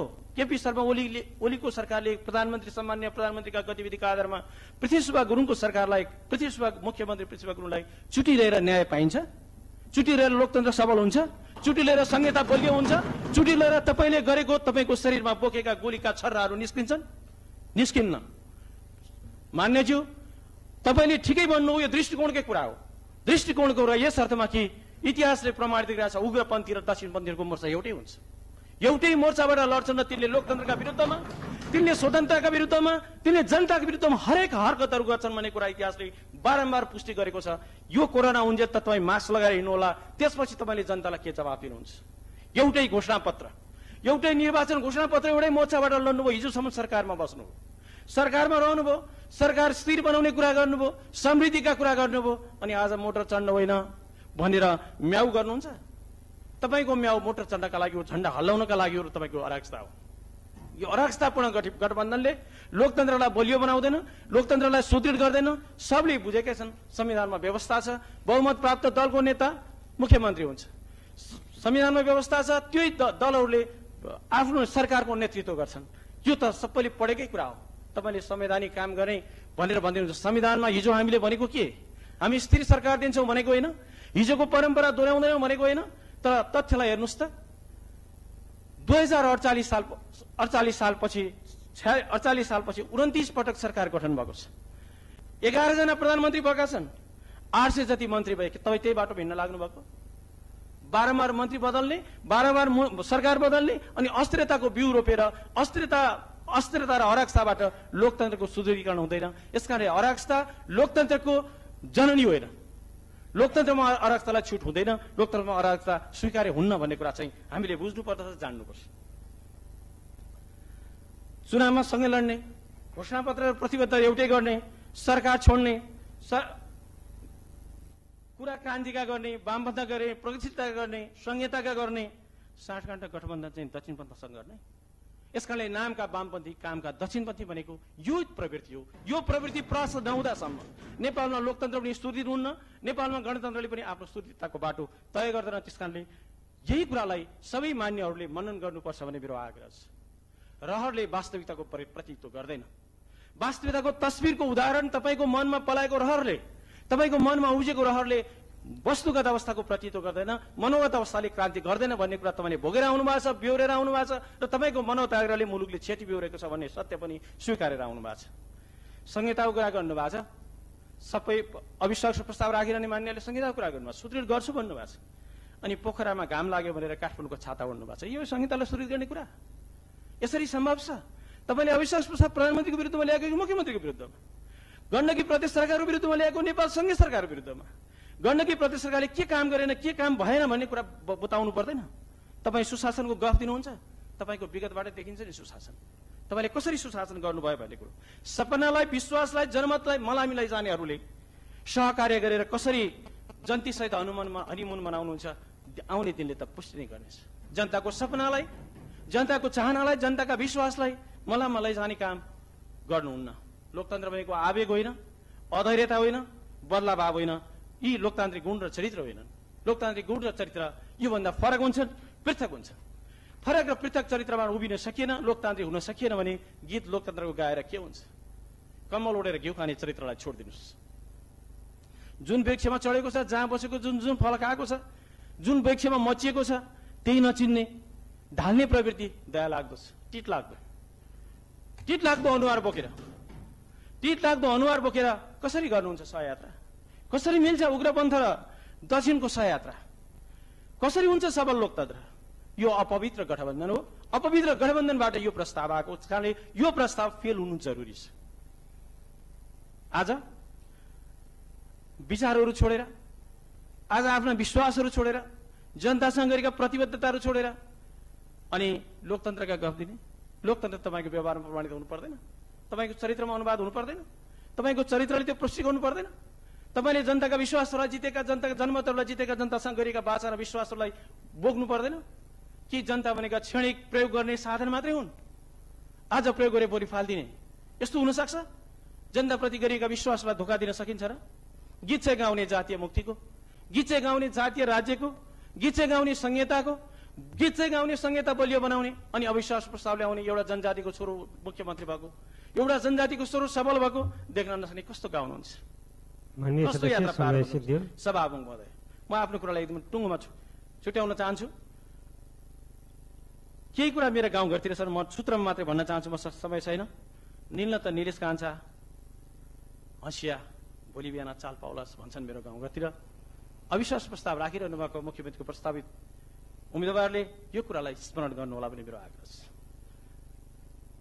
हामी भन्छौँ बोकाले दाई हुने गोरु पाल्नु पर्दैन, वनजरोले त बिर्सन सक्छ, रुखले सम्झिरहनेछ। धन्यवाद।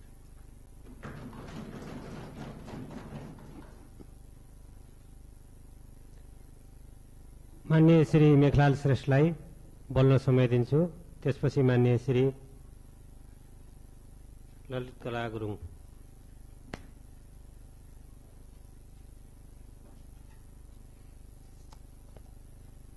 माननीय सभामुख महोदय, आज हामी यो प्रदेश सभाको दोस्रो विशेष अधिवेशनमा विशेष प्रस्तावको विषयमा छलफलमा छौं। धेरै मान्यज्यूहरूले धेरै कुरा गरिसक्नुभयो। सधैँ चर्को बोल्ने, आज कम चर्को बोलौँ कि भन्ने लागिरहेछ। धेरै कुरा आयो। अहिले पूर्ववक्ता साथी मान्यज्यूले भन्नुभयो सरकारले धेरै काम गर्यो, किन अविश्वास प्रस्ताव ल्याउनु पर्यो? होइन, यो त सत्ता लोलुपै हो। सत्ता लोलुपको कारणले तपाईहरूले अविश्वास प्रस्ताव ल्याएको, यो कारणले गर्दा प्रदेशमा चाहिने अस्थिरता आउँछ। यी धेरै कुराहरू आउँदै गर्दा मलाई के भन्न मन लाग्यो भने, अहिले त केही कुरा त मान्य दीपकजीले भनिसक्नु भएछ। हामी जनताको सरोकार, जनताको पक्षमा यो गण्डकी प्रदेश सरकार गयो कि गएन र जान चाहे कि चाहेन? हामीले हिउँदे अधिवेशनमा गण्डकी प्रदेशका जनताहरूलाई आवश्यक पर्ने नियम कानून र अन्य व्यवस्थाहरू र यो कोभिडको दोस्रो लहर चलिसकेको थियो, त्यो विषयमा छलफल गर्नु पर्ने समय थियो कि थिएन? हामीले त्यही कुरा होला, त्यही कुरामा छलफल गरौँला, यो प्रदेशमा भएका समस्याहरूलाई समाधान गरौँला। हिउँदे अधिवेशनमा धेरै बिलहरू पास होलान्, अप्ठ्यारोबाट रोकिएका विकास निर्माणहरू परिपूर्ति होलान् भन्ने सोचेका थियौं। तर हठात हामीले अविश्वासको प्रस्ताव ल्याउने सुइको पनि थिएन। हामीलाई त थाहै थिएन। 81 सदनै राति, त्यही पनि भोलिपल्टको क्याबिनेट डिसिजन गरेर अघिल्लो दिनदेखि नै गर्ने सरकार सत्ता लोलुप हुन्छ कि होइन? यो प्रदेशको जनताहरूलाई निरीह बनाउनु हुँदैन। यो प्रदेशको जनताहरूलाई अनिर्णयको बन्दी बनाउनु हुँदैन। एउटा जनप्रतिनिधिको हैसियतले जे कुरा समस्या समाधान गर्नुपर्छ, समस्या आएकोलाई डटेर अगाडि बढ्नुपर्छ र जनताको पक्षमा सधैँ लागिराख्नुपर्छ, चाहे त्यो जुनसुकै परिस्थिति किन नआओस् भन्ने यो प्रदेशको चारै दल मिलेर यो प्रदेशको जनताहरूलाई मुक्ति दिलाउनको लागि, यो सरकारले गरेका धेरै दुष्कर्महरूबाट छुटकारा दिलाउनको लागि कोसिस गर्ने चार दल सत्तालोलुप हुन सक्दैन होला। किनभने तपाईहरू भन्दै हुनुहुन्छ, सुने एउटै घोषणापत्रबाट चुनाव लडियो, एउटै भोट मैले उहाँहरूलाई जिताउन सहयोग पनि गरे, स्वाभाविक थियो। एउटै आमाको गर्भबाट जन्म लिएका सन्तान दुई दाजुभाइ हुन्छन्। त्यो दाजुभाइलाई बाबुले अन्याय गर्न थाल्यो भने त्यसले अंश माग्छ, त्यसले हक खोज्छ। मलाई लाग्छ तपाईहरूले पनि एउटै घरमा बसेर अरूलाई गन्दै नगन्ने, एउटा छोरालाई मिठो मसिनो खुवाउने, अर्को छोरालाई कुनामा पार्ने, खानै नदिने जस्ता व्यवहारको कारणले आजको स्थिति आएको भन्ने मलाई महसुस हुन्छ।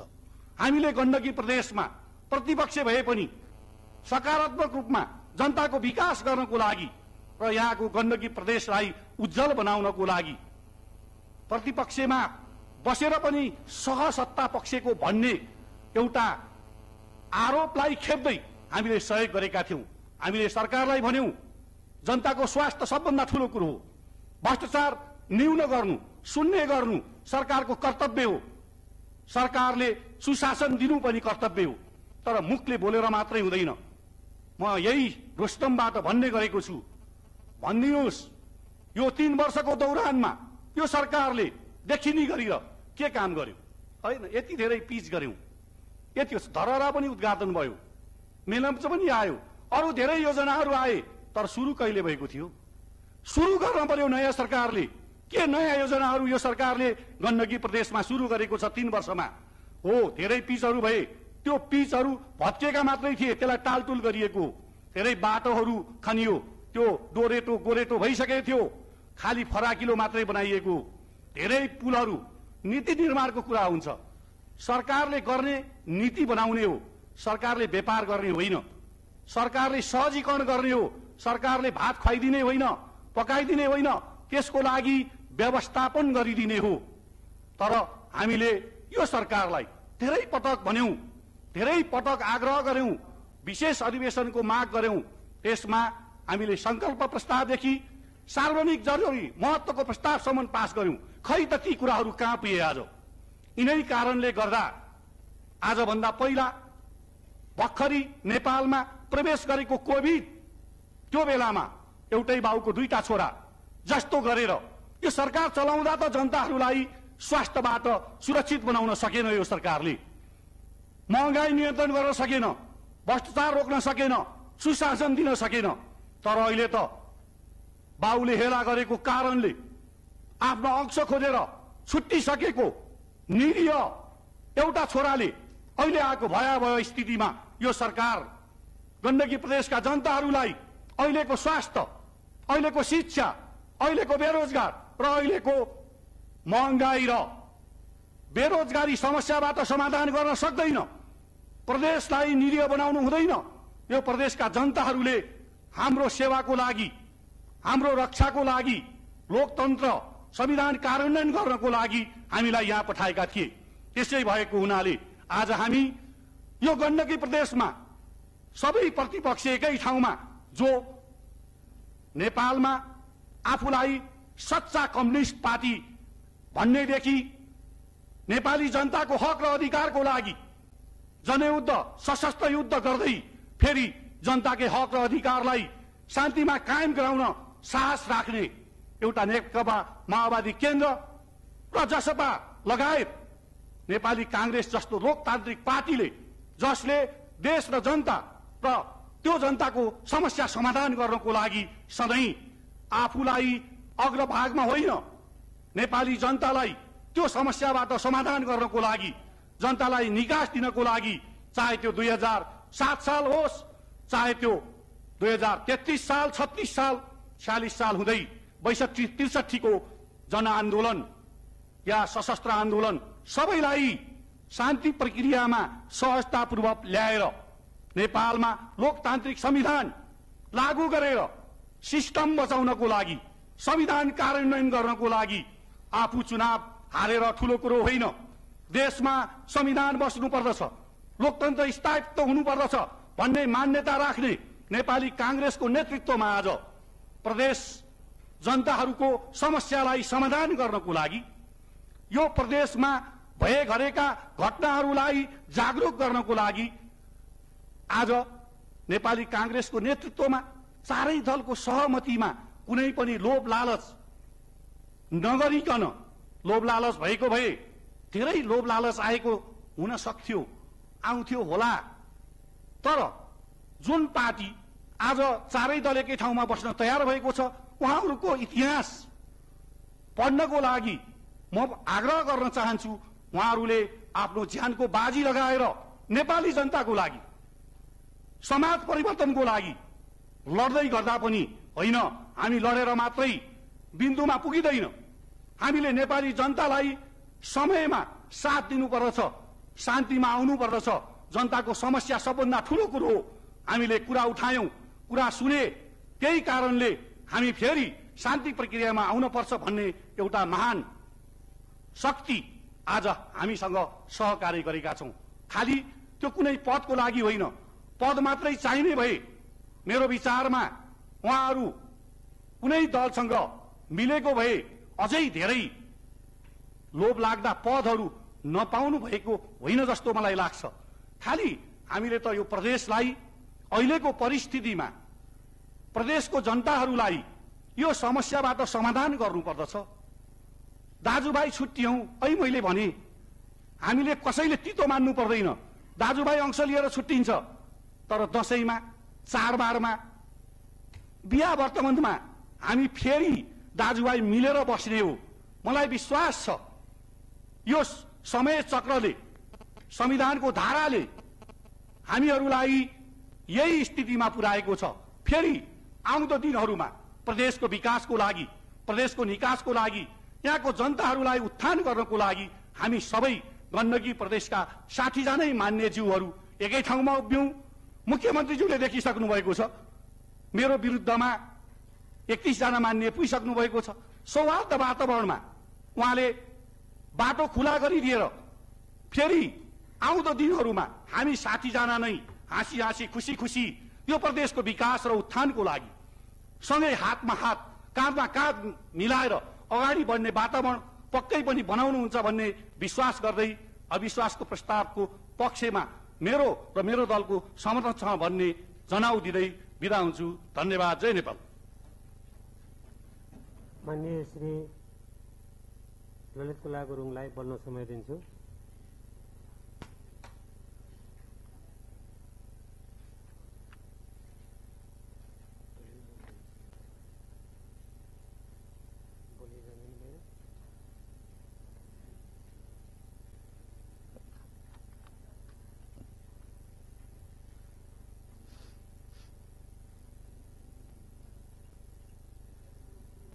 सभामुख महोदय,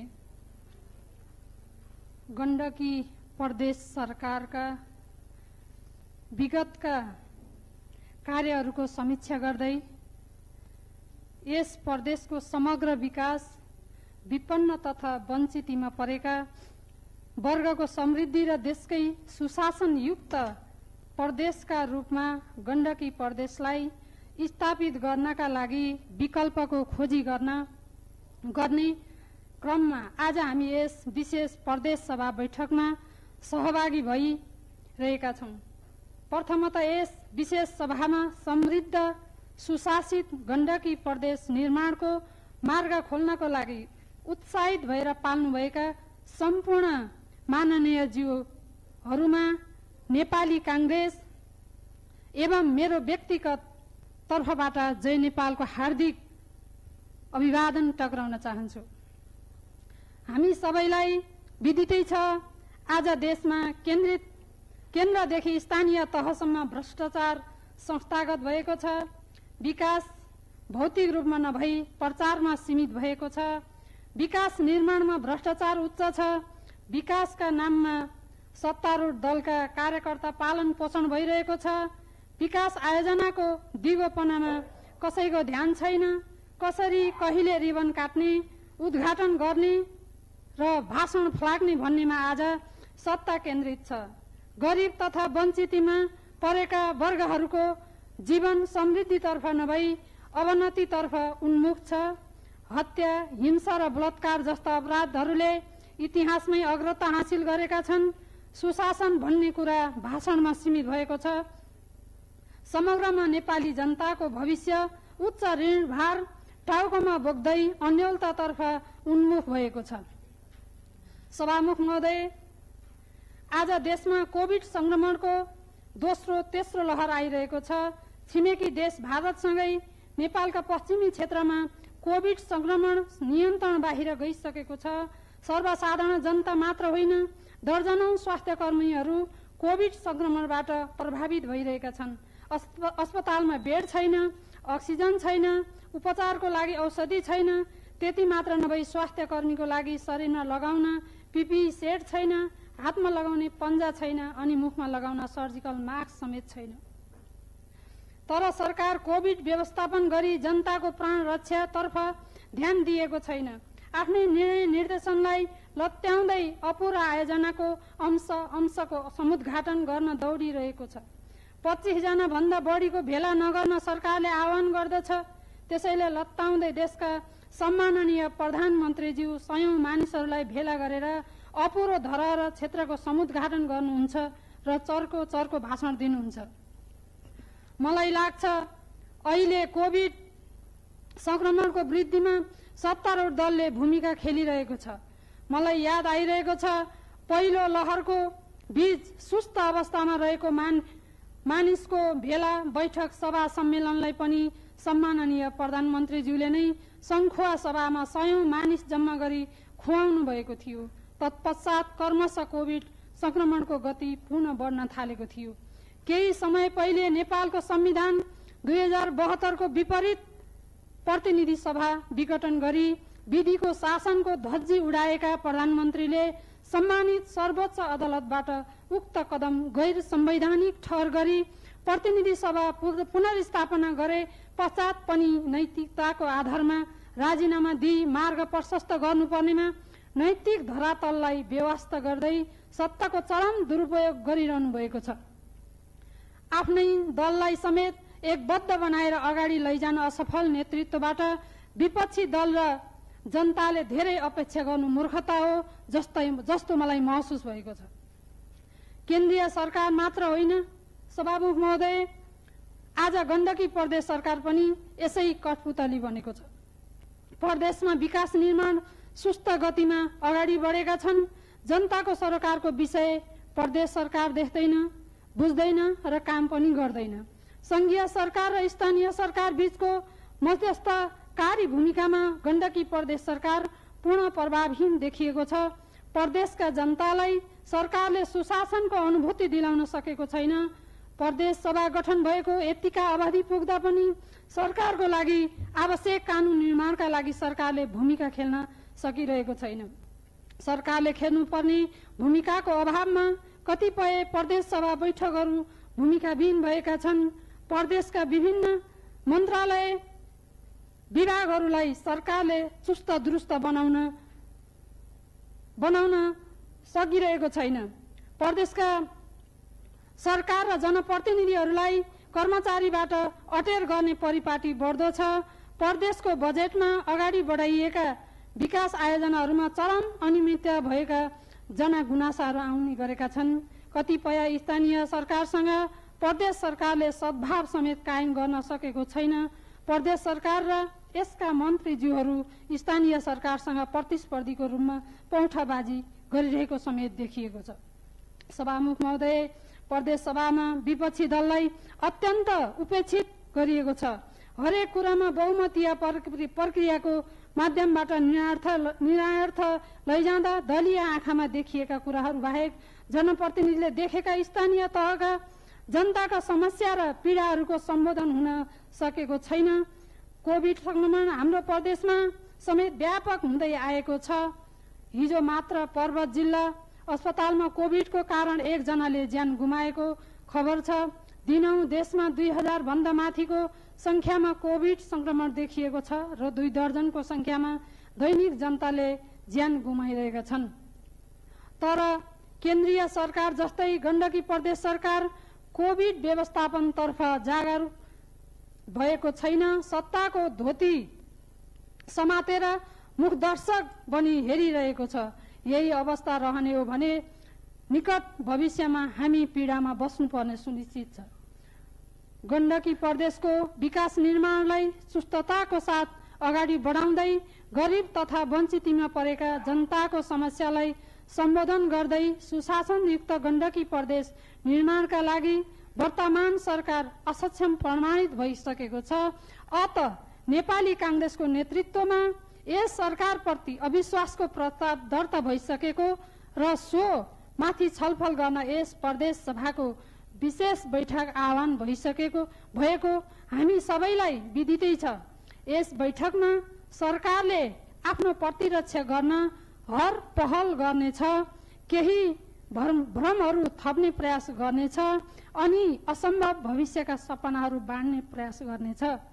तर हामी यस प्रदेशको समृद्धिका लागि यस सरकारको विकल्प खोज्नुपर्ने अनिवार्य भएकोले जनताको लागि आफ्नो प्रस्तावमा अडिग छौं भन्दै सम्पूर्ण माननीय ज्यूहरूलाई अविश्वासको प्रस्तावको पक्षमा मतदान गर्न समेत अपील गर्दै यति भन्दै मलाई गण्डकी प्रदेश सभाको यस विशेष बैठकमा आफ्नो विचारहरू राख्ने मौका दिनुभएकोमा सभामुख महोदय लगायत नेपाली कांग्रेस संसदीय दलप्रति हार्दिक आभार व्यक्त गर्दै आफ्नो भनाई अन्त्य गर्न चाहन्छु। धन्यवाद।